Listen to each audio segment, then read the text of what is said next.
Հարգելի նախագահող, հարգելի գործընկերներ, պարոն Նազարյան, ես հատուկ ուզեցա ելույթ ունենալ կարծիք հայտնել, երբ որ դուք տեղական արտադրողի մասին կամ արտադրության մասին կամ արտադրությունը խրախուսող կամ դա պրոտեկցիա է կոչվում, երբ որ ամեն մի երկիր իր արտադրանքը պրոտեկցիա է անում տարբեր գործիքներով։ Հայաստանի Հանրապետությունում այդ գործիքները բացակայում են, մարքեթինգային ինստիտուտները շատ թույլ վիճակում են, պետական մարմինը մարքեթինգային ոչ մի բաժին վարչություն չունի, որպեսզի աջակցի, օգնի եւ ես կարծում եմ արդեն ժամանակն է մտածենք այդպիսի մի եւ ինստիտուտ եւ որոշակի կառույցներ ստեղծենք, որովհետեւ ես ուզում եմ մի օրինակ բերեմ։ Օրինակ շատ լավ կազմակերպված էր Երևանի տոնածառը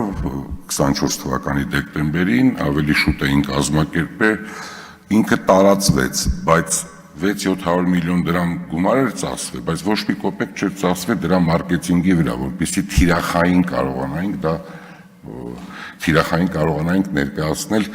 օպերատորներին, որոնք որ պետք է տուրիստներ կամ պայմանագրեր կնքեին Հայաստանի հետ։ Բայց ես մի ուրիշ բան եմ ուզում ասել, երբ որ դուք ասեցիք թեկուզ ծխախոտի մասով, նրանց ինստիտուտները այնքան հզոր են, որ մերոնք չեն կարողանում, ցանկացած արտադրանքի դեպքում Հայաստանի Հանրապետության շուկան շատ բաց է, որտեղ ազատ շուկայական պայմաններ է,